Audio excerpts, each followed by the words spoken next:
તો મહાકુંભ જતા ગુજરાતી યાત્રાળુઓ માટે હવે મોટા સમાચાર છે। ગુજરાત સરકાર અને ટુરિઝમ વિભાગે યાત્રા ગાઈડ બહાર પાડી છે। મહાકુંભ નજીકના એરપોર્ટ્સ, રેલવે સ્ટેશન અંગેની પૂરી વિગતો સામે આવી છે। મહત્વપૂર્ણ તારીખો અને દરમિયાનના પ્રતિબંધોની પણ વિગતો ગુજરાત સરકારે બહાર પાડી છે। આ સાથે જ પોલીસ સ્ટેશન, સ્નાનઘાટ, હેલ્પ સેન્ટરની પણ માહિતી પૂરેપૂરી આપી છે। ગુજરાત રાજ્ય પેવેલિયન અને હેલ્પ સેન્ટરની પણ વિગતો જાહેર કરી છે। રહેવા માટેની હોટલ અને હોમ સ્ટે અંગેની પણ જાણકારી આપી છે। આ સાથે જ પ્રયાગરાજમાં આવેલા પાર્કિંગ અને અંતર અંગેની વિગતો રજૂ કરી। ગુજરાતી શ્રદ્ધાળુઓની સલામતી અને સરળતા માટે સરકારે આ પ્રયત્ન કર્યો છે। ગુજરાત હેલ્પ ડેસ્કનો હેલ્પલાઇન નંબર પણ જાહેર કરવામાં આવ્યો છે। આજ મુદ્દે વધુ વિગતો આપી રહ્યા છે ન્યૂઝરૂમથી સંવાદદાતા ઉમંગ રાવલ। ઉમંગ, ગુજરાત સરકારે એક આ મહાકુંભ ગાઈડ જાહેર કરી છે। ગુજરાતી યાત્રાળુઓને સુવિધા રહે તે માટે શું જાહેર કર્યું છે? વખત મહાકુંભ શરૂ થયો ત્યારબાદ એસટી વિભાગે પણ વોલ્વો બસ ચાલુ કરી છે અને 2 દિવસ પહેલા જે ઘટના બની હતી એને લઈને ગુજરાતીઓ મોટી સંખ્યામાં પ્રયાગરાજ જઈ રહ્યા છે। ગુજરાતીઓને કોઈ પણ પ્રકારની અગવડ ન પડે એ માટે ગુજરાત સરકારે આખી જ પીડીએફ બનાવી અને ગાઈડલાઈન છે જાહેર કરી છે। ગાઈડલાઈનની અંદર સંપર્કો છે, હોટલ, રહેવા કરવાનું, ક્યાં વ્યવસ્થા થઈ શકે છે, એરપોર્ટ કયા નજીક પડે, રેલવે સ્ટેશન કયા નજીક પડે, એ બધું જ છે બતાવે છે। સીધા દર્શકોને આપણે બતાવીએ કે મહાકુંભ યાત્રા ગાઈડલાઈન 13 જાન્યુઆરીથી 26 ફેબ્રુઆરી સુધીની, જેમાં એ વાત દર્શાવવામાં આવી છે કે ક્યાંથી ક્યાં જવા દેશે। તો મહાકુંભ 2025ના પ્રયાગરાજમાં જોવાલાયક સ્થળો કયા છે તેની વાત કરવામાં આવી છે। પ્રયાગરાજ પહોંચવા માટે નજીકના એરપોર્ટ જે છે એ 3 ને 3 6 એરપોર્ટો છે એ બતાવવામાં આવે છે। પ્રયાગરાજ એરપોર્ટ પર શું શું સુવિધા મળશે, તો પીક સિવાયના દિવસોમાં શટલ બસની સુવિધા મળશે, નોન પીક દિવસોમાં ઈ રિક્ષાની સુવિધા, યાત્રાઓ માટે હોલ્ડિંગ્સ અને આરામની વ્યવસ્થા છે એરપોર્ટ ઉપર મળી જશે। ત્યારબાદ નજીકના રેલવે સ્ટેશન કયા છે તે પણ છે આમાં દર્શાવવામાં આવ્યું છે કે નજીકના જે રેલવે સ્ટેશન છે એ દર્શાવ્યા છે। પ્રયાગરાજ રેલવે સ્ટેશન પર શું સુવિધા મળશે તે પણ આમાં બતાવવામાં આવ્યું છે।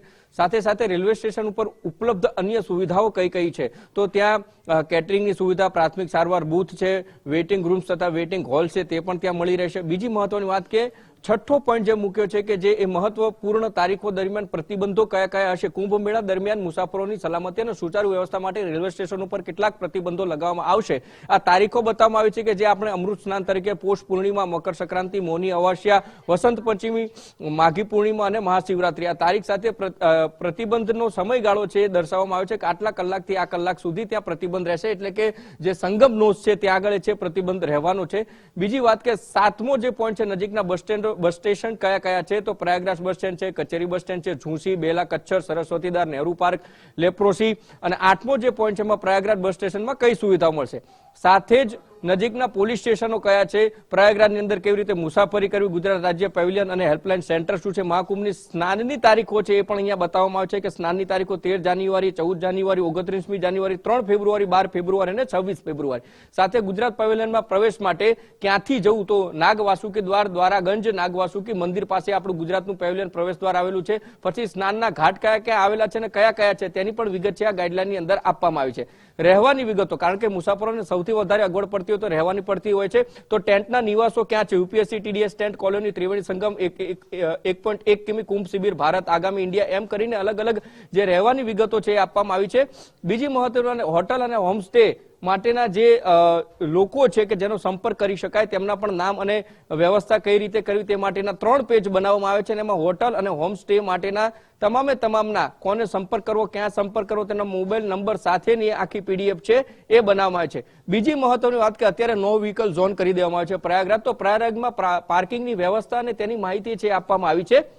ક્રમશઃ આપણે જો જોઈએ તો પહેલો છે ક્રમ બતાવવામાં આવે છે, બીજે પાર્કિંગ સ્થળ બતાવવામાં આવે છે, અને ત્રિવેણી સંગમથી તેનું અંતર કેટલું છે એ પણ આ ગાઈડલાઈનની અંદર બતાવવામાં આવ્યું છે, જેમાં 25 થી વધારે જે પાર્કિંગ વ્યવસ્થા છે બતાવવામાં છે, કેટલા કિલોમીટર દૂર થશે તે પણ આ નૈની પાર્કિંગ એરિયા છે કે જે ઘાટ આવેલો છે નૈની, અને ત્યાં આગળ કેટલા પાર્કિંગ પ્લોટ છે, અને સાથે જ ત્યાં સંગમથી કેટલા કિલોમીટર દૂર છે તે પણ અહીંયા બતાવવામાં આવ્યું છે। બીજી મહત્વની વાત કે ઝુંસી પાર્કિંગ ક્ષેત્ર જે છે એમાં પણ ક્યાં વ્યવસ્થા કરવામાં આવી છે, કેટલા કિલોમીટર દૂર છે બતાવવામાં આવ્યું છે।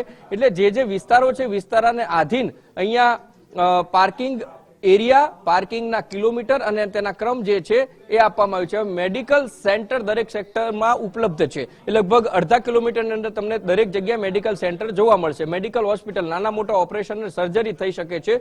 મહત્વની વાત હવે અહીંયા આવે છે કે ગુજરાત હેલ્પ ડેસ્કનો હેલ્પલાઇન નંબર છે 1 2 3 4 5 6 અને 7 નંબરો આપવામાં આવે છે કે ગુજરાતી જો કોઈ પણ પ્રયાગરાજમાં જાય છે તો એમના હેલ્પ નંબરનો જે ડેસ્ક છે તેનો સંપર્ક કરી શકે છે, કઈ જગ્યાએ તેઓ ફસાય છે, બધી જ વિગતો છે, તેમને મદદ કરવા માટેના તમામ નંબરો આપ્યા છે.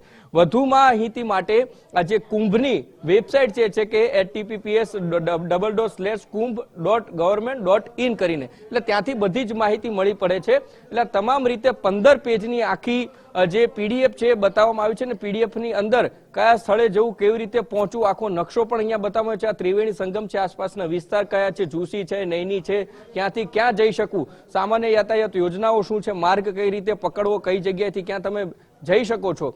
સાથે જ કુંભ મેળામાં ગુમ થઈ ગયેલા પ્રયોજનોને સામાન શોધવા માટેના કેન્દ્રો ક્યાં છે તેની પણ વિગતો અહીંયા આપવામાં આવી છે.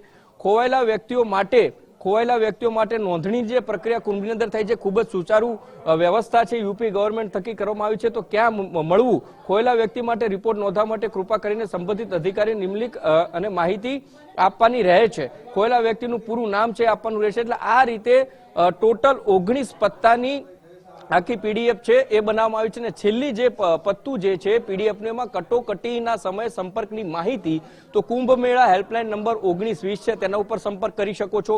મેળા પોલીસ હેલ્પલાઇન નંબર જે 1944 છે તેના ઉપર આપણે કોલ કરી શકીએ છીએ.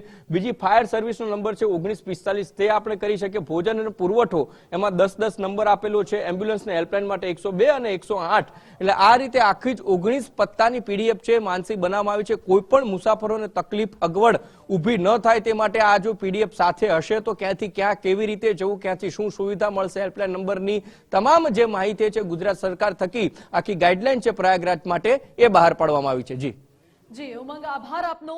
એટલે આ આખી રાજ્ય સરકારે જે મહાકુંભ ગાઈડ જાહેર કરી છે, પીડીએફ જાહેર કરી છે, તે આપે સમજી ગુજરાત ફર્સ્ટની સ્ક્રીન ઉપર એ તમામ વિગતો જો આપ જાણી લેશો અને તમારી પાસે અગર આ ફોનમાં પીડીએફ હશે તો મહાકુંભમાં જતા તમે ક્યાંય અટવાશો નહીં.